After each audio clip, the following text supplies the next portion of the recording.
strike into the crowd. வணக்கம் நண்பர்களே, welcome to my channel CCF உங்கள் cricket with mister cocktail furious.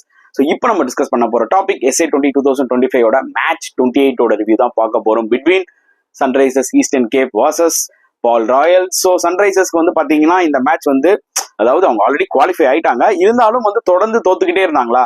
So qualifiers விளையாடுறதுக்கு முன்னாடி ஒரு விக்டரி இருந்ததுன்னா சூப்பரா இருக்கும்ல. அதுவும் அவங்க ஹோம்ல விளையாடுறாங்க போர்ட் எலிசபெத்ல. ஸோ டெஃபினட்டா ஒரு வின் இருந்தா அவங்க கான்ஃபிடன்ஸ் பூஸ்ட் ஆகும்னு நினைச்சிருப்பாங்க.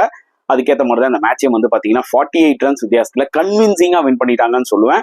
And at the same time இந்த மேட்ச் வந்து பாத்தீங்கன்னா டேல நடந்துச்சு. ஸோ ஜென்ரலாவே போர்ட் எலிசபெத் விக்கெட் எப்படி இருக்கும்னு உங்களுக்கு தெரியும், இந்த சீசன்ல ஸ்டிக்கியா இருக்கும், ஹோல்ட் ஆகும். ஸோ அதனால 130, 120, 140 அதுக்கு மேல இந்த விக்கெட்ல அடிக்கிறதே ரொம்ப கஷ்டம். அதுவும் டே மேட்ச்னும் போது டாஸ் வின் பண்ணி பேட்டிங் ஆடுறதா சென்சிபிளான ஒரு ஆப்ஷன். அதை தான் ஏடன் மார்க்ரம் ஆக்சுவலி பண்ணாரு. ஸோ டாஸ் வின் பண்ணி பேட்டிங் ஆடினாங்க, 148 ரன்ஸ் அடிச்சாங்க. ஸோ 148 அடிக்கும் போதே நல்லா தெரியும் பால் ராயல்ஸ்க்கு இது ரொம்ப ரொம்ப டிஃபிகல்ட்டா இருக்க போகுதுன்னு.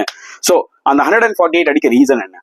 ரெண்டு பேருக்கு தான் நம்ம பெரிய கிரெடிட் கொடுக்கணும், புரியுதா உங்களுக்கு? ஒன்னு ஜார்டன் ஹெர்மன் சூப்பரா ஒரு இன்னிங்ஸ் விளாண்டார், 53 ரொம்ப கான்பிடென்டா விளாண்டாரு. என்னதான் விக்கெட் வந்து டஃபா இருக்கட்டும், அவரோட ஸ்கில்ஸை வந்து ட்ரஸ்ட் பண்ணி சூப்பரா விளாண்டாரு.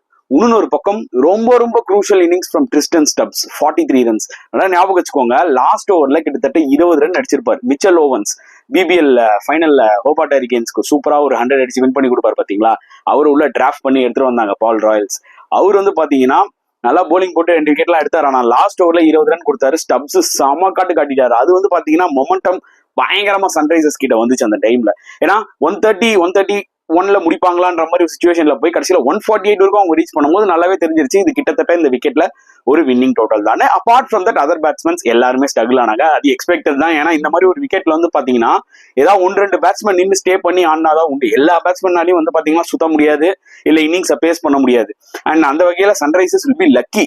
அட்லீஸ்ட் வந்து பாத்தீங்கன்னா ஜார்டன் ஹெர்மன் நல்ல ஒரு இன்னிங்ஸ் விளையாண்டாரு. அதை விட குரூஷியலா ஸ்டப்ஸ் வந்து பாத்தீங்கன்னா லாஸ்டா விளையாடின அந்த cameo which was very very இம்பார்ட்டன்டான ஒரு இன்னிங்ஸ் கண்டிப்பா நம்ம சொல்லியே ஆகணும். அண்ட் இந்த பக்கம் பால் ராயல்ஸ் போலிங் எடுத்துக்கிட்டீங்கன்னா ஃபார்ச்சூன் நல்லா போட்டாரு, 2 விக்கெட்ஸ் எடுத்தாரு.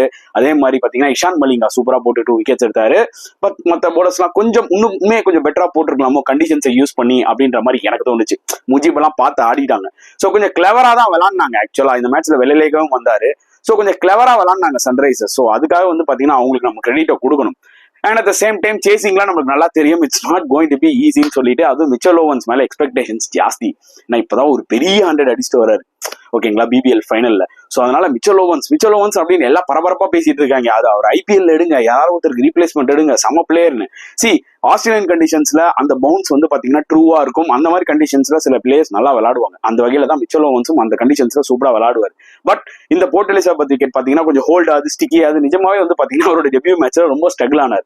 அண்ட் அவரோட பேட்டிங் ஸ்டைலும் பார்க்கும் போதுல பால் நல்லா பேட்டிங் வந்தா மட்டும்தான் நல்லா விளையாடுவார் போல இருக்கு. பால் கொஞ்சம் ஹோல்ட் ஆச்சுன்னா இல்ல டேர்ன் ஆச்சுன்னா கண்டிப்பா மிச்சல் ஓவன்ஸ் ஸ்ட்ரகிள் ஆவார் போல இருக்கு. அது எவிடென்டா தெரிஞ்சுது. ஸோ இந்த ஒரு சேலஞ்சஸ் தான் வந்து ஓவன்ஸ் வந்து ஃபேஸ் பண்ண போறாரு. ஏன்னா இப்ப அவர் மேல ஒரு எக்ஸ்பெக்டேஷன்ஸ் வந்துச்சு, அந்த மாதிரி ஒரு நாக் விளையாடுனதுனால பிபிஎல் ஃபைனல்ல. அதனால இப்ப நிறைய லீக்ஸ் வந்து பாத்தீங்கன்னா மிச்சல் ஓவன்ஸ் இது எடுப்பாங்க.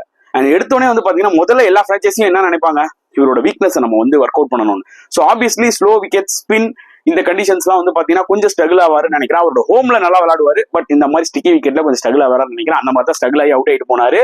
அண்ட் எப்படி அங்க வந்து ஜார்டன் ஹெர்மன் விளையாடினாரோ, அவரோட பிரதர் இங்க ரூபின் ஹெர்மன் அவர் வந்து கொஞ்சம் நல்லா விளையாடிட்டு இருந்தாரு, 35 ரன்ஸ். பட் பெருசா அடிக்க முடியல. சொல்றேன், ஃபர்ஸ்ட் இன்னிங்ஸே ரொம்ப டஃபா இருக்கும் இந்த விக்கெட்ல.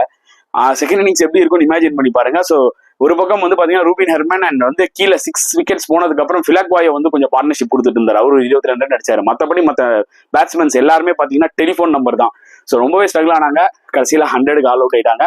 ஸோ இந்த பக்கம் நீங்க சன்ரைசர்ஸ் போலிங் எடுத்துக்கிட்டீங்கன்னா இந்த மேட்ச்ல கிரெய்க் ஓவர்டன் நியூ பால் எடுத்தாருங்க, சூப்பரா போட்டாரு, டெரிஃபிக்கா போட்டாரு. ஆக்சுவலா ஃபர்ஸ்ட் 3 விக்கெட்ஸ் டப்புன்னு கேட்டினாரு. And one good thing for Sunrisers last 2 மேட்சா கொஞ்சம் லைட்டா அடி வாங்கினாரு யான்சன். பட் இந்த மேட்ச்ல திருப்பி ஃபார்முக்கு வந்துட்டாரு. அவரும் 3 விக்கெட் எடுத்தாரு. ஸோ நிஜமா they will be very happy. And Aden Markram இந்த கண்டிஷன்ஸை யூஸ் பண்ணி அவர் 4 overs போட்டு ஜஸ்ட் 15 ரன்ஸ் தான் கொடுத்தாரு, 2 விக்கெட்ஸ் எடுத்தாரு. ஒரு கம்ப்ளீட் பெர்ஃபார்மன்ஸ் ஃபார் சன்ரைசர்ஸ். கண்டிப்பா அவங்க ஹோம்ல லாஸ்ட் கேம்ல கண்டிப்பா வின் பண்ணதுல ரொம்பவே ஹாப்பியா இருப்பாங்க, அதுல எந்த டவுட்டுமே இல்ல.